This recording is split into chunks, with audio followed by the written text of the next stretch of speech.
Welcome to the award-winning Grad School Femtoring Podcast, the place for first-gen BIPOCs to listen in on inclusive grad school stories and learn about personal development and productivity tips.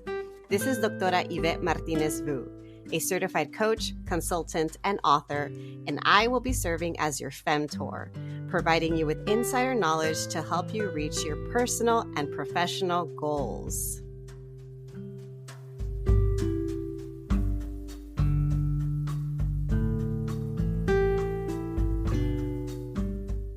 Welcome back, everyone, to another episode of the Grad School Femtoring Podcast. This is your host, Doctora Yvette. Today, we're going to cover the topic of transitioning from higher education to corporate jobs. Yes, that's a very popular topic here on this show.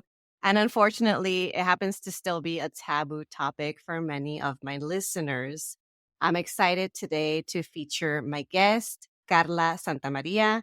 She is a formerly undocumented Honduran immigrant who more than doubled her salary in 10 months by job hopping from higher ed to healthcare and to tech.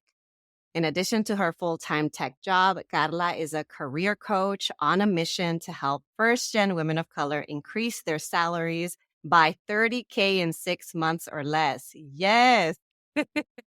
Carla is also the host of the First Gen Coach podcast, where first-generation professionals learn to advance their career, unlearn limiting beliefs, and build wealth. And also, fun fact, Carla has had my co-author and I on her show just a few months back. So I'm happy to have Carla on the show. Welcome to the podcast. Thank you so much. I am so happy to be here. Yeah.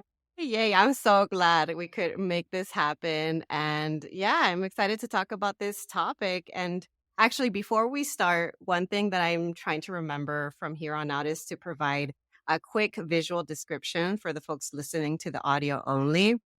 I'm wearing a lilac sweater with a silver headband and lilac and black beaded earrings. My hair is down, a little bit wavy. It's dark brown. I'm also sitting on a chair with a purple throw blanket on it. And I've got my mic to my bottom left.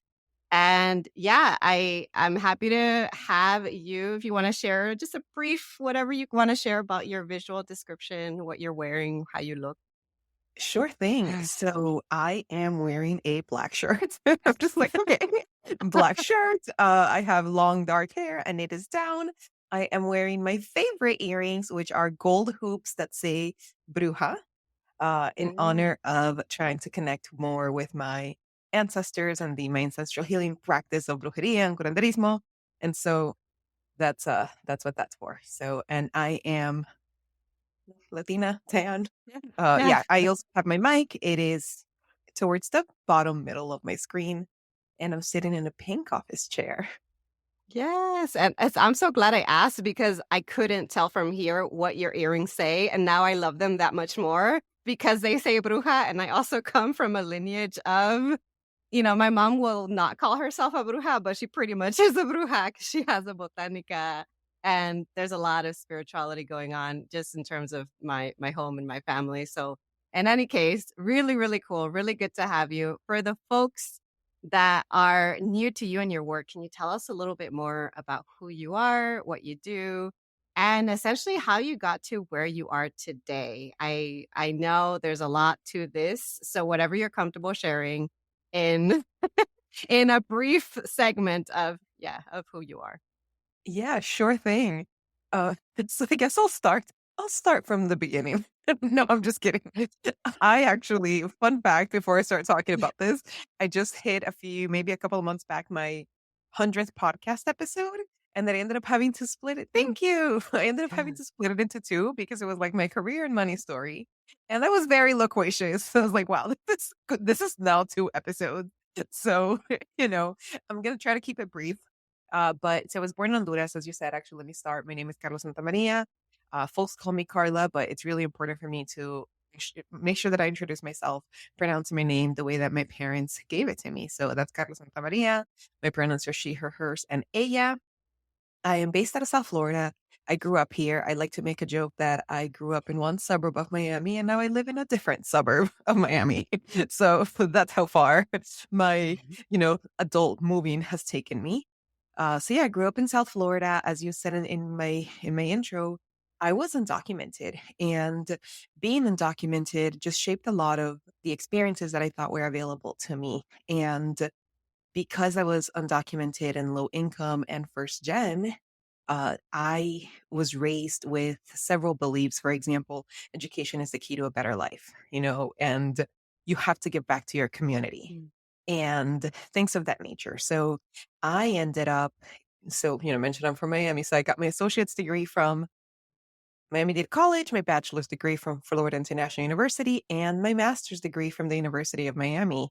I did a lot of work in undergrad and college access.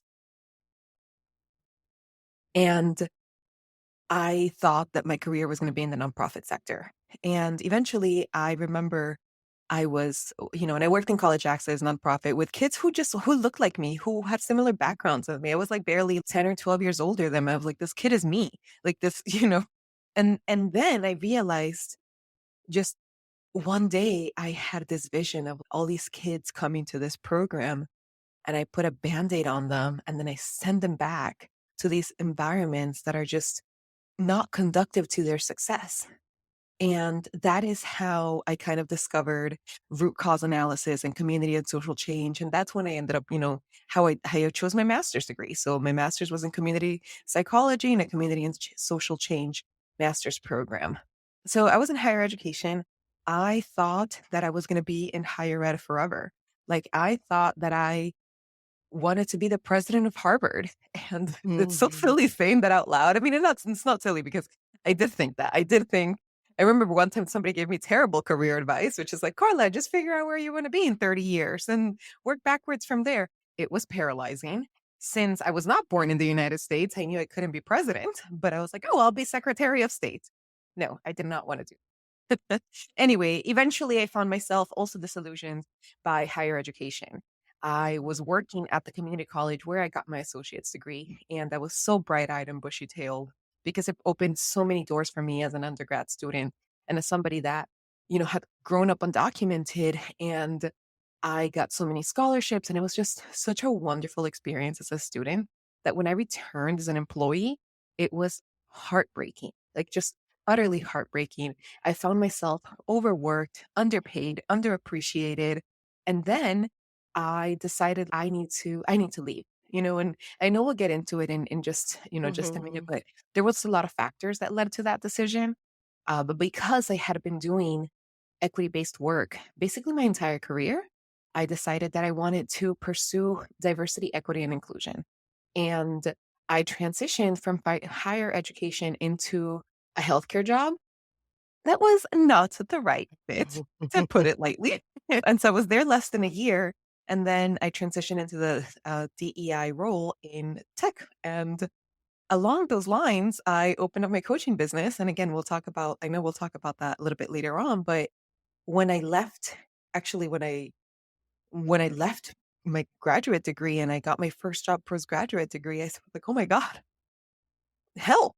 There was just no help.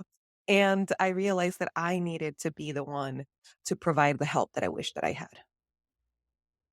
Right. I feel like a lot of our listeners can resonate with what you've shared thus far about being first gen, about being a child of immigrants or being an immigrant themselves and having that pressure of wanting to help and wanting to use education as a pathway and outlet for success. And also even some folks who listen to the podcast, they're still in higher ed and they're still thinking they're going to be in higher ed for the rest of their lives.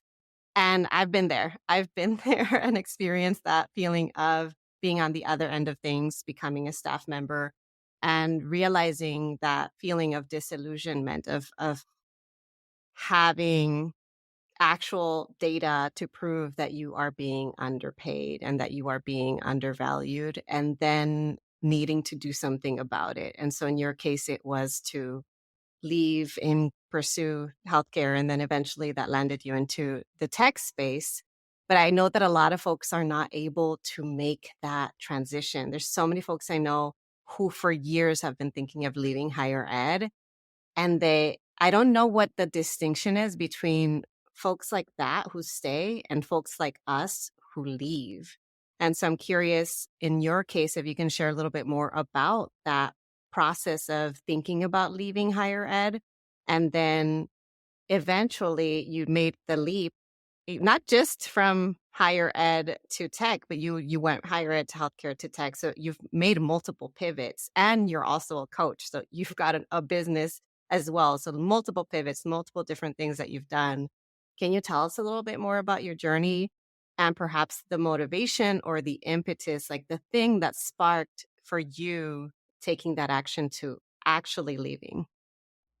Sure thing. So there, when I usually tell this story, I think about me wanting to buy a house and me trying to, so I wanted to buy a house. My partner and I wanted to buy a house. We made the decision together in September of 2020. So everything is still shut down, and my student loans were paused. And I remember just like doing some mental math of, okay, well, this is how much I have in my budget for the mortgage once my student loans resume. And then this is how much I have in my budget for student loans. And then, because the housing market was doing wild things and I live in South Florida, the math wasn't mathing. And so I remember thinking, well, if I reduce my student loan payments, so if I sign up for an income-based, like income-driven repayment plan, then I can take those $200 and add them to my mortgage, and that's how I can afford my mortgage. And then it was like, wait, what? No, I just need to make more money. So that initially was the moment that I thought I just need to make more money. And and eventually I did consider entrepreneurship. It's so interesting. I was so passionate and so convinced that I was going to be in higher education for the rest of my life that I didn't even at this moment where I saw that my salary wasn't taking me anywhere, I didn't even consider leaving higher education. I think that the the moment that I left was when I found out that I was underpaid. And I ended up talking to like my employee relations representative. And this person was so unkind. She actually said to me, well, if you didn't like the offer, you didn't have to accept it. Feel free to quit. Like a whole other thing. And I remember, and I remember almost like rage crying and again, trying to buy a house. And my partner was like, please don't quit. Please don't quit. And so I knew that I was leaving that institution and that I needed to increase my salary. Now, how did I know that I had like more options, right? I also want to give credit a little bit to my partner because as I mentioned, and like I have my master's degree and I'm the only one in my family with a master's degree, and I wasn't making any money. And I Oh, just was so confused. And at the time, I was making around $51,000 a year, living in Miami, spending $150 a month just on tolls to drive down I-95 to get to my college campus. And it was so disheartening. And I remember my partner, who worked in, interestingly enough, healthcare, he was hiring someone, and he was telling me about, it's behavioral health. So I don't have an awful lot of understanding into the back end of that, but he was hiring someone for a role that was considered entry level and that didn't really have, like, doesn't had no requirement for educational requirement. And the starting salary was 65K a year. And I was like, what? yeah. 55K with no college degree, and I'm over here with $51,000 and a master's degree and a truckload of student loans. I think there's something more out there. So I think Yeah. just having that information was the impetus, or, I guess having that information made me realize there's more out there than higher education. And then just being so mistreated by the whole debacle with unequal pay was the impetus for me leaving. And so I think it was a lot of things going on at once that just really pushed me out. I know I've talked to a lot of folks who have left higher ed, and we talk about the pull factors and the push factors. For me, it Mhm. was all push. Like everything like pushed me out of higher ed. And it wasn't for me. Wow. Wow. I like that you mentioned that at the end, the push and pull, because I hadn't considered it from that perspective of what are the things that are pushing you out and what are the things that are drawing you into another field. So for you, you said it was all being pushed out, realizing you were being underpaid, and then making that having that awareness that there were other jobs available out there that were, like, as you said, entry level, required no additional advanced degree, and you're probably thinking, "Wait, I can do that. If I can do that, then what else can I do?" So you eventually made the leap and managed to land a job where your skills are valued for more than what they were being valued for in higher ed. I'm curious about this process of increasing your salary and even doubling your salary. Like, you did that in a relatively short period of time. A lot of us can't say that. I know I can't say that. And I'm curious if you could share a little bit more about strategies that came up for you. A lot of it I know has to do with mindset of even expanding your horizon of possibilities, because I've had clients I've worked with that they're just shocked when I tell them what they can pursue and the types of salaries that they can negotiate with their advanced degrees. Even telling them you can easily make six figures is this big aha moment for them where their mind is blown. Like, I hadn't considered that I could make that much because they haven't seen that in higher ed. So that's like one, it's like the mindset. But then the other part of it is the negotiation process of it, of actually doing the work of crafting the emails or saying what you need to say or bringing up the data. That's those two things combined, I'm sure, and perhaps other things if there's other things that you want to share. But I'm curious about the strategies that came up for you that made it possible for you to double their salary, that maybe can help someone else increase their salary. I'm not telling folks you're definitely going to double your salary like Carla did, but hey, if it can get you a little boost or a little bump, let's take it. Yes, absolutely. And honestly, I think if you're working in higher education, you can double your salary. Like, you can double your salary. Let's just put it out there. You're like, easy. Yeah. I mean, unfortunately, one of the reasons I was able to double my salary is that I was so underpaid. So, yeah, so I want to quickly talk about mindset, because you mentioned like all they know is higher ed. That's all I knew. All I knew was higher education and nonprofit. Like, even my friend group, they're all either K through 12 or higher education. And of course, that was what I thought was available to me. So really, there's a saying that says your salary is the average of the salary of the five people closest to you. And when I look at my core friend group of five, I'm like, yeah, that tracks. And, again, it's why I gave credit to, this conversation that I had with my partner. So shout out to online dating that introduces us to new people.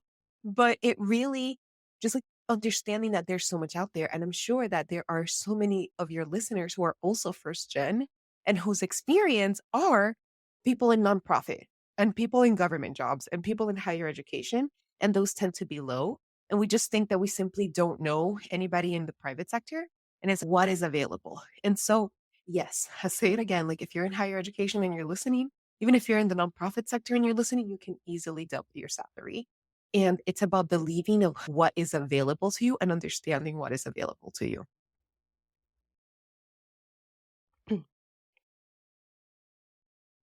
Now, talking about strategies, I was able to leverage my skills and experience into a role in healthcare.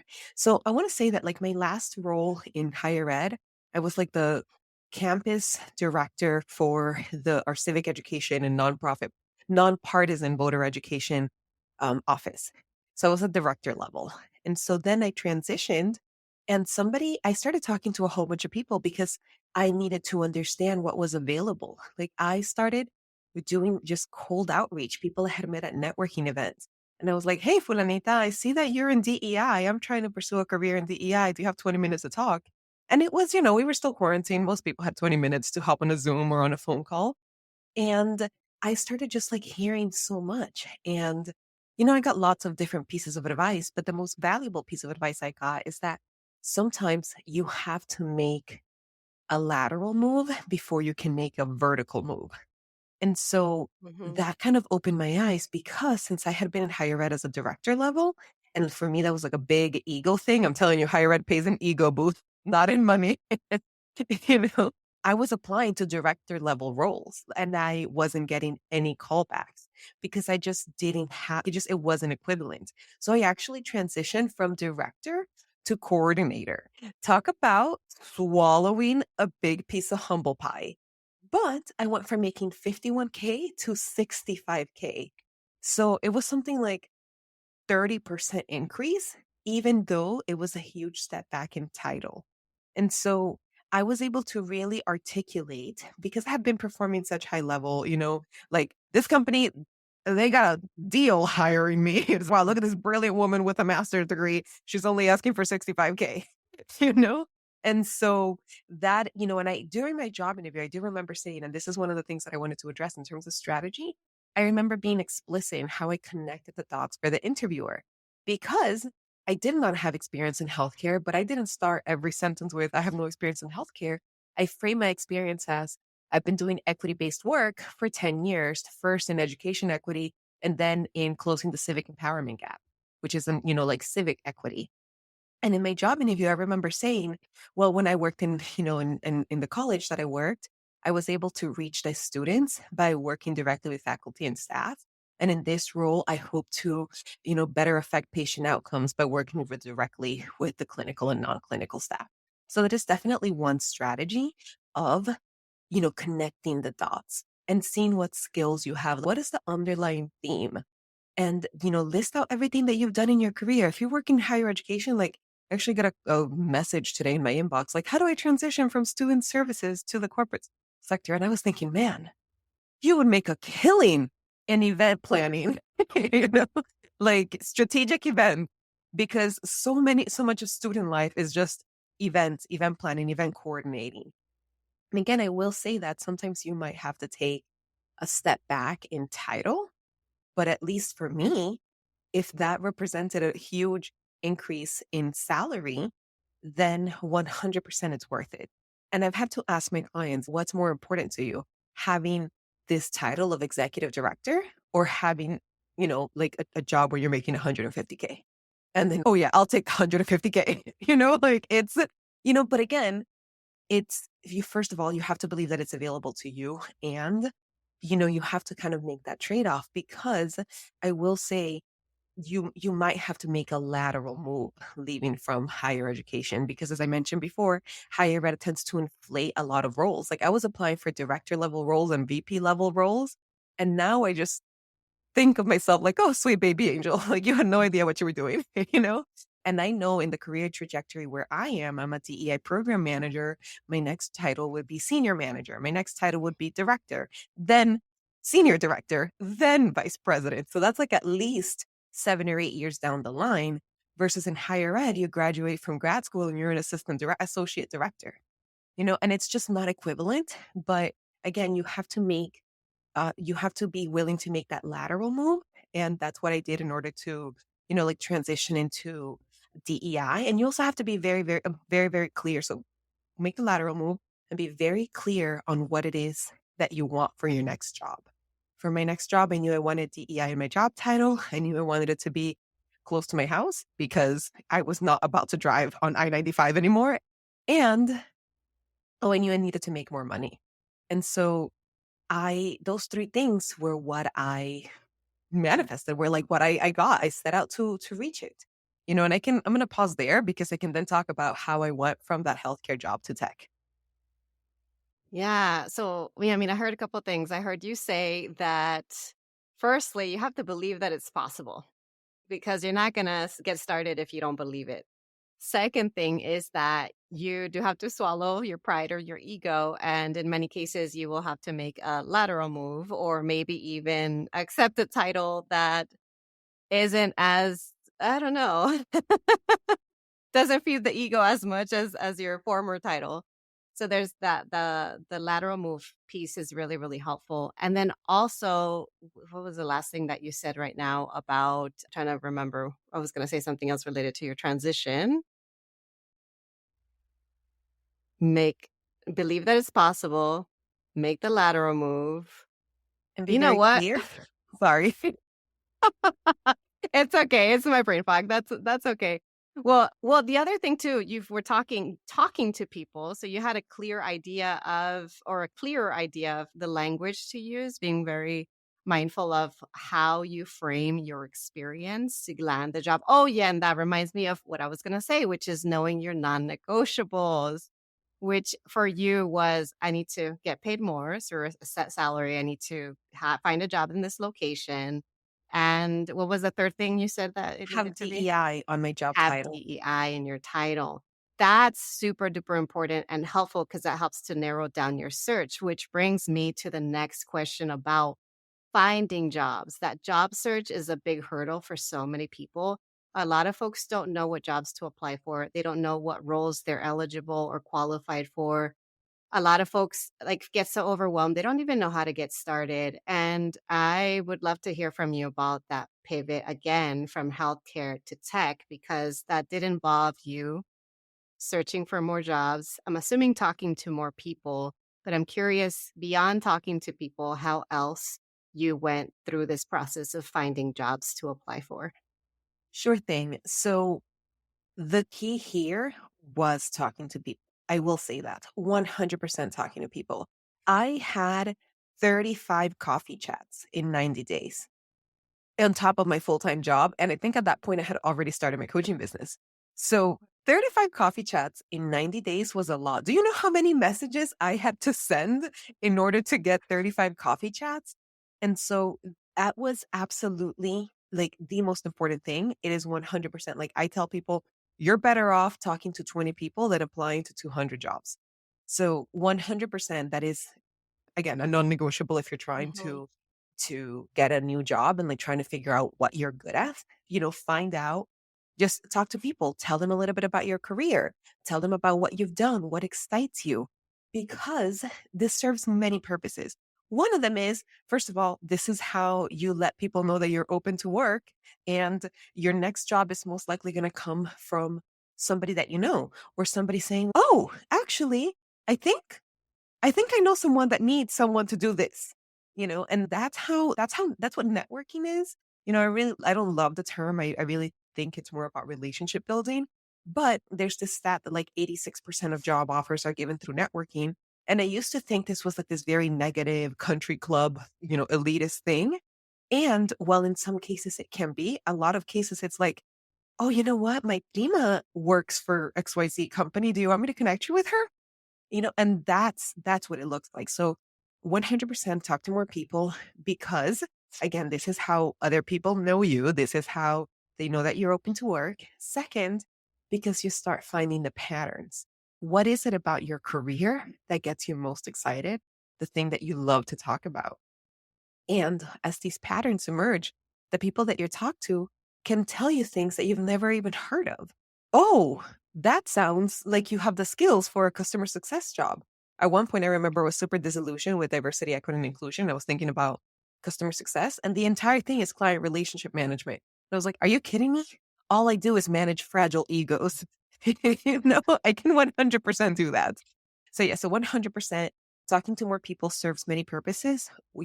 Again, it lets people know you're open to work. It helps you get clear on your experience, and it actually opens you up to jobs you've never even heard of. So that's the first thing. Now, the second thing, in order to like actually apply, what jobs can I even apply for? Ask the people that you're talking to. Let's start there. And then the other thing, this is a kind of, I don't want to call it, I mean, whatever. You can just ask ChatGPT. I'm a big fan of Googling. Like, I legit Googled like jobs for transitioning teachers or jobs for when you leave higher education. And now you can just upload your resume into ChatGPT and say, hey, what are the core skills for someone with this resume? What skills, what jobs can I use with these skills? And so that is one place to start. And I actually think it's a really great place to start. It's identifying what skills you have, either by Googling or by asking ChatGPT, or honestly by talking to your mentors and your friends and your colleagues. And then once you see those skills, figure out which jobs pay you the most for them. That's so funny that you mentioned that because I recently was working with a client, and most of my clients right now are either undergrads or grad students. So this is a grad student client.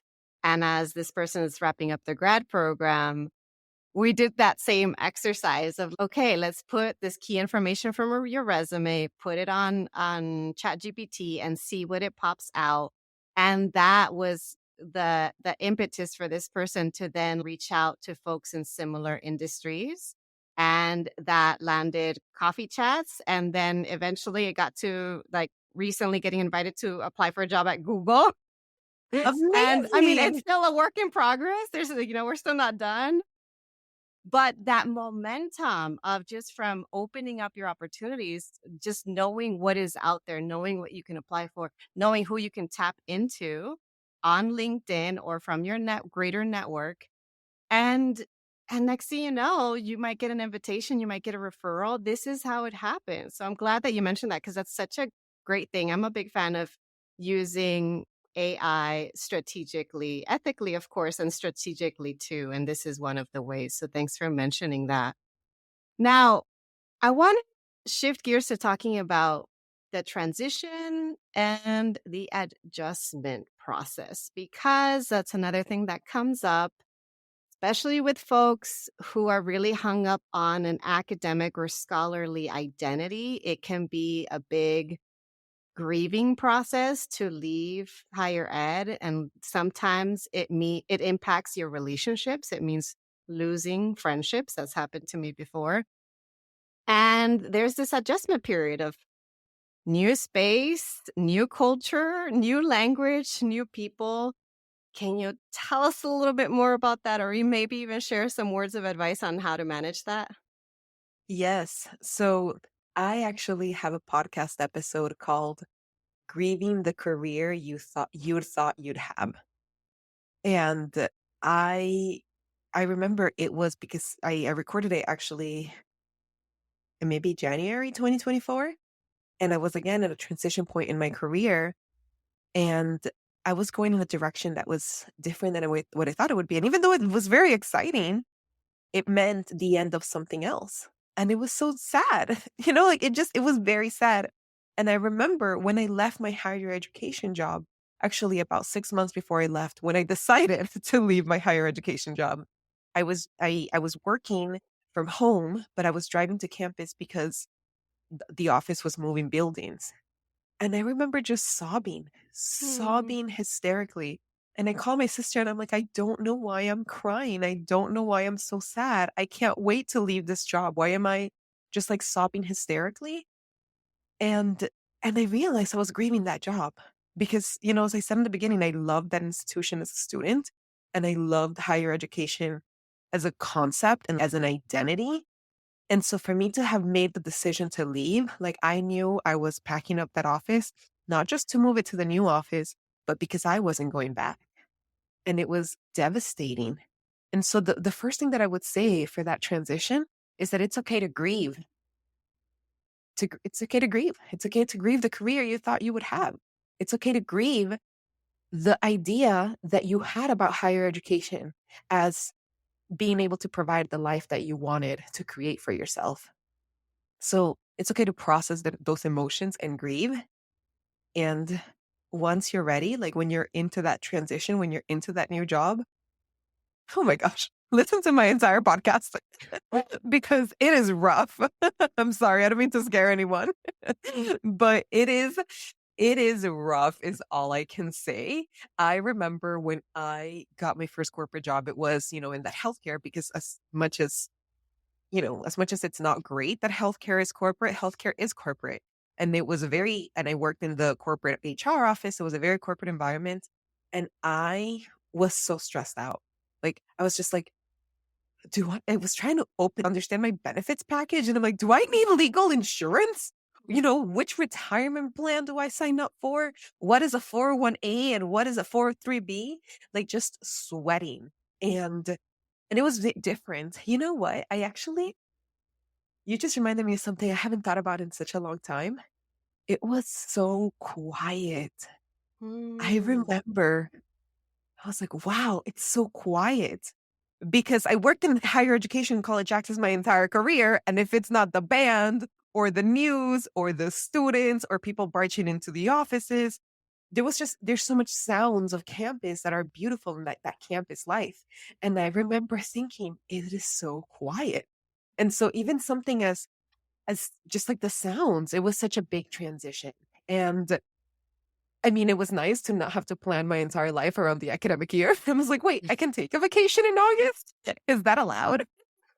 So there were definitely some parts that are nice. But again, like in terms of that transition, just like with any major life change, or even in this case, just identity change, it's okay to grieve the career that you thought you would have. And then as you go into corporate sector, just know that it depends on the company. I ended up in a very, very corporate stuffy place.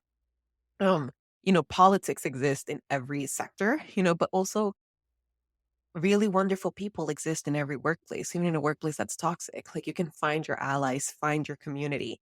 That is definitely number one key. I mean, it's the advice we give to students, right? Find your community, join student clubs.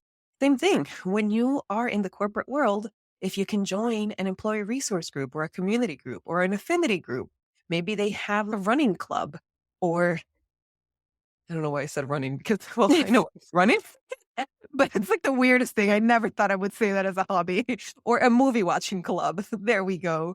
Or, just a similar interest. Just find your community and rely on them, and like also think, what can you give back? And just know that it'll be different, because it's it's just totally different. Higher education is such a unique place that wherever you go outside of higher education, it's going to be a transition, but just know that it's okay for there to be an adjustment period. And after that adjustment period, you get to decide, hey, I actually really like this sector, or I think I'm ready to job hop again, which is what I did. Yeah, I want to get to that too, to your job hopping the second time around. And you just said something that reminds me of that's actually how I've been coping with the loss of leaving higher ed, is tapping into new networks and building relationships with new people and folks in other industries. I facilitated a structured networking event for women of color professionals, and it was folks from 99 people from across all kinds of industries. So yes, healthcare and tech and entrepreneurship. And it was incredible to meet so many people and to see that, one, so many of us are like in dire need of community still. And two, there's actually a lot of parallels in terms of the struggles and also in terms of the ambition of wanting to move up in their career, wanting to support their families and their communities. So I'm glad that you mentioned that, because I want to remind audience members that even with the grieving process, there's still things to look forward to. And you can build community no matter what industry or what field you move on to. So that kind of leads me into getting back to that pivot, the second pivot. What came up for you that made you decide? I know clearly healthcare wasn't ideal, but what came up for you that helped you to then make that leap again into tech? It's where the money was. Okay. So to be quite honest, yeah. So I went from making 65K in healthcare to making six figures in tech. But so here's the thing. I didn't know you were quote unquote allowed to quit before a year. Like I thought that I had to be at that job for a year. And even though it was very stuffy, and I used to make a joke that I was allergic to that building because I actually was. Like, I'm just like, this carpet is so old. It's full of mold. It's full of dust. Like I would walk in there and start sneezing. I'm like, I think I'm allergic to work. So again, it's just very stuffy, both physically and figuratively. But I I had about 6 months in, I started having sort of a clash with my direct manager. And I found myself once again complaining about my manager. And I had done that in higher education. And I was like, I am not this person. I am not someone who is going to sit here and complain about my manager. That's just not who I'm going to be. And I decided to change. Like once at the 6 months check-in, I remember telling my manager, hey, so it was not my intention to accept the first offer because I accepted a first offer. Remember, I was running away from my previous job. Mhm. And, I've done some research and I really think that I should be making closer to this amount. And she literally laughed at me and said, ha ha ha ha ha, that's not going to happen. And I was like, all right, it's okay. 6 months. That was my 6 months check-in. I'll stay here another 6 months and I'll leave. But about 2 months after that, she actually shut me out of a project. And I remember like talking to my therapist about this and talking to like my friends about this and saying, what is happening here? Is this all in my head? And my therapist was like, it sounds like she's jealous of you. And I remember a coworker told me that. And I just was having like interpersonal relationships with my manager. And it wasn't even that she laughed at me and disrespected me at the 6 month mark. It was when I was there for 8 months and she shut me out of a project. I have since learned that shutting employees out of a project is actually like an act of retaliation. That is, which anyway. So again, that was another push factor. But I was very clear this time around. I was like, I am not doing this again. I am not taking the same approach. I am not going to run away to another job where I can just repeat this cycle of being unhappy. Like, it is absolutely not what we're doing here. Like I was just like, no. So I once again started talking to people and I started going to DEI meetups and a lot of them were virtual. Like I remember going to this weekly meetup on Fridays and everybody would exchange LinkedIn's and I would be in my work computer in the office that was, triggering my allergies. And I was on my phone writing down and people's names and information. And, I'm, for visual purposes, I'm like grabbing my phone and pantomiming that, grabbing people's names. And then after work, I would connect with them and, set up a time with them. Like during this time, I took job interviews from my car. Like I was having, interpersonal relationships, but I knew that I was going to approach my job search differently. I wasn't going to apply to everything and anything that I did the first time around. I mean, when I tell you that I applied to all sorts of random things, I applied to be like the Florida field director for the ACLU, like the American Civic Liberties Union. The person who got that had been like Attorney General of Florida. I was like woefully underqualified. I applied to all sorts of random jobs. And in this one, I was like, no. So I knew that I wanted DEI and I knew that the next level after coordinator was manager. And so I remember talking to people and just like sending so many messages. Hey, I'm looking for a DEI role, for a DEI program manager role in tech. Please let me know if you have any openings. And I talked to so many people. I talked to people who worked at Snapchat.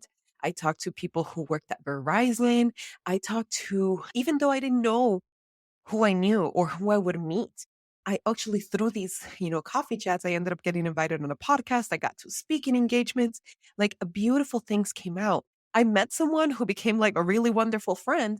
Like beautiful things came out. But the similarity was I am looking for a DEI program manager role in tech. And I landed in that, as I said, because I knew that's where the money was. And I was already in DEI. So my job had served its purpose. It had given me Mhm. DEI on my resume, which is what I wanted. And, just really, really staying focused on that is how I was able to just expand my network of other DEI managers, which then, led the LinkedIn algorithm to send me that. And how I actually landed my first role in tech I landed it because I was the most qualified person to interview. So I want to make that very clear. I know what I say that to all my clients too. You didn't get the job because you knew someone. You got the job because you were the most qualified person. Because you knew someone, that means someone looked at your resume. So anyway, for me, I was on LinkedIn and I had worked on really expanding my LinkedIn network so it could be my LinkedIn reach could be bigger. And I saw somebody had shared a post and somebody had reshared it and somebody had liked it. And the person that liked it was somebody that was mutually connected with. So I saw this person, this job posting from a stranger, and I slid into her DMs and I was like, hey, I saw that you were posting this, like, I'm interested in this role. Would you be open to chat about it? And she was like, no, but I can flag your resume to my manager, So I guess, which I kind of appreciate for a DEI role, that there was equity in the hiring process. So again, just once again, being very focused. Yeah. Wow. So much that you shared there about that transition from, it sounds like there were a lot of push factors again, but this time you were committed and determined. There's got to be some pull here. Like I have to not just apply anywhere and everywhere, but be more intentional about where I'm applying and the roles that I'm interested in. And again, tapping into that network is so important. I know we sound like broken records, and I say it all the time. I'm sure you say it all the time. Oh, yeah. And yet folks still don't do it. And so I hope that this is the motivation or the impetus for folks to go out and start to talk with folks. Just coffee chats, informational interviews, reach out to strangers. I still dread reaching out to strangers, but I do it time and time again because I know it's good for me. And also, you never know. You said that one of the persons or one of the people that you reached out to became a close friend. And I've noticed that. I'm meeting some really cool people just from connecting with folks. So, yeah, shout out to the network and the community because they're the ones that have our back and they're the ones that are helping us out. As we get close to wrapping up, I want to ask you if there was any other question that you were hoping that I would ask you during our time together. Oh, man. I And if, just, if there isn't, that's okay. I'll just ask for words of advice to close up the show. yes. So I guess I want to reiterate. So first I want to say thank you again. Thank you again for inviting me into your show and for, having this conversation that is kind of a taboo topic. I guess the last words that I want to leave is a little bit of affirmations, like you're not a sellout for leaving higher education. That was one of the things I really had to unlearn. Like Right. this idea of being a corporate sellout.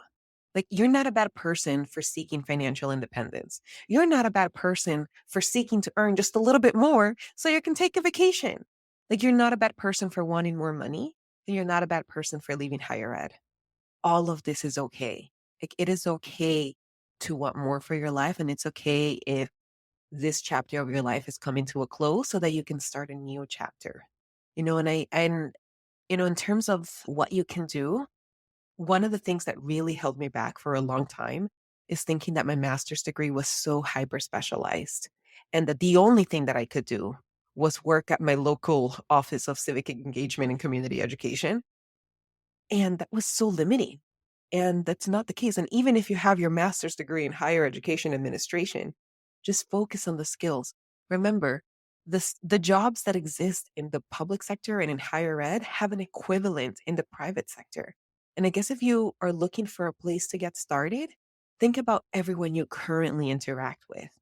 Who are the vendors that provide music and catering and software? When you log into work and you log into Workday, I bet you Workday is hiring. You know where you go into work and you reach out to the company down the line for t-shirts for your event. I bet you they know someone who's hiring. You know how you're, like partnering with, somebody from an airline, like they're all hiring and they have a counterpart or a liaison with higher education. So I would say start there. Maybe that's really the last thing. It's like, it's okay to want more. And then a great starting point would be what companies are you already interacting with and liaise from there, because every Fortune 500 company has a campus recruiter. Maybe talk to them, like every Fortune 500 company or every SaaS, like software as a service has a higher education division. There's Mm. so many jobs that require higher education knowledge that they want. They want to recruit you. They want you to bring that knowledge and they want your expertise. And it is so valuable and you can get paid significantly more. And all of that is okay. You just have to believe that it's available to you. So great. Such great advice. Okay. I want to also, aside from asking you about where folks can connect with you, I'd love for you to just say a little bit more about your services or anything you want to spotlight right now. And then we'll transition to you sharing how folks can reach out or connect with you. Sure thing. So I work with my clients one-on-one inside of, 6-month private one-on-one coaching. So we meet weekly to start out and then bi-weekly. And, usually I add some extra calls. And this is one-on-one coaching. So we really work on the client's specific career goals, and so one of my favorite things, I love how you mentioned earlier that you had done an exercise with your client and put their skills into chat GPT. And so one of my favorite things that I do with my clients, it's called really boring, all right? It's called discover your strengths. Like I'm not good at naming things. That's not one of my strengths. But my strengths is helping my clients see their power. And so, I talk to them and I ask them a lot of questions. It's where all of this like grounded theory, and data Mhm. analysis comes through, like all of these skills that I learned in my master's program. And so anyway, so just based on that and based on the power of reflection, so I help them understand what their skills are. But more than that, it's in addition to just like traditional career coaching, it really is about increasing your confidence, about owning your expertise, about seeing yourself as someone that can accomplish anything. And so I've had clients who have, I recently a client told me, oh, and I was like thinking about her. This didn't happen recently, but I was talking to her recently. She said in the beginning that she was so nervous about job interviewing because she felt she had to be fake. And then 3 months into coaching, she had a job interview and she, Carla, honestly, it went so great. I was myself. I felt like I could take it or leave it. And I was like, oh my God, do you remember what you told me day one? And I see this over and over and over again. It's just like my clients are really able to own how great they are. And honestly, this is why I started career coaching because I would see all my best friends. Remember that I told you that my core group of friends all work in K through 12 and higher ed, and they're so brilliant and they're putting up with such nonsense at their jobs. And I know that a lot of first gen professionals are doing the same.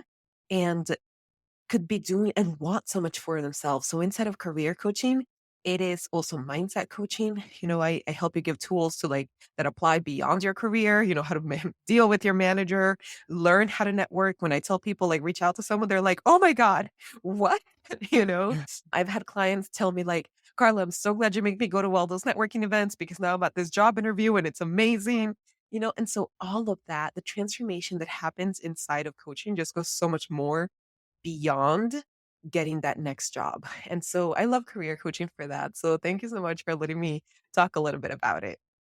Yes, of course. No, yeah, let's do a spotlight on your services and all the brilliant work that you do because we all we I never know who is listening and we all resonate with different people. So I'm like if there's someone in the audience who resonates a lot with what you're doing and who would gain a lot from your skills, your strengths, your, whatever that thing is, you can call it your, what do some people call it? Like your area of genius or whatever.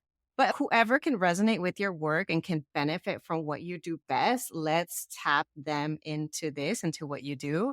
And yeah, so, okay, don't leave us without telling us how to find you. How can folks reach you and connect with you if they want to hear more from you? Sure thing. Thank you so much. So the first place where you can find me is on Instagram, and my handle is at Carla the First Gen Coach. That is Carla with a C and the First Gen Coach. So Carla the First Gen Coach all together. You can listen to me on the First Gen Coach podcast. You can find me on LinkedIn at Carla Santamaria. You can also join my email list. And actually, if you go to my welcome link, which is just thefirstgencoach.com/welcome, you can find my resume template and guide, which I love. I actually made that one day after being so frustrated, helping like 10 different people in a row with the same thing in their resume. I'm like, I'm not doing this anymore. I'm going to make a guide for everyone so they can all find it. And it's something that I share for free. I also have a free training. So I recently hosted a webinar called Get Job Offers Faster. So, help folks get job offers faster so you can get the training at my welcome link as well.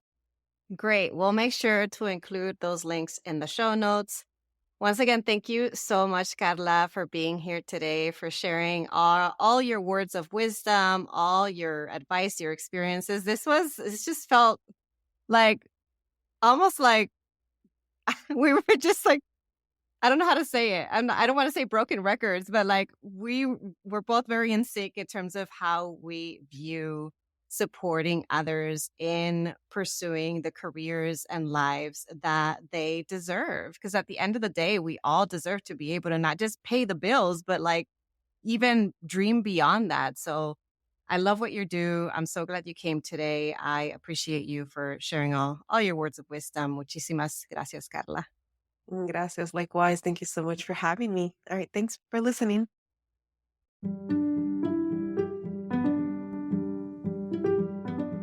Thanks so much for listening. If you liked what you heard, here are 3 ways you can support the show. The first is to make sure you're subscribed and leave a review on Apple Podcasts. The second way is to get your copy of my free resource kit linked in my show notes. This kit includes tools, worksheets, and podcast playlists on all things grad school, productivity, and personal development. The third way to support my show is to follow me on social media. You can find me on Instagram with the handle @Grad School Femtoring and on LinkedIn by searching my name. Thanks again for listening, and until next time.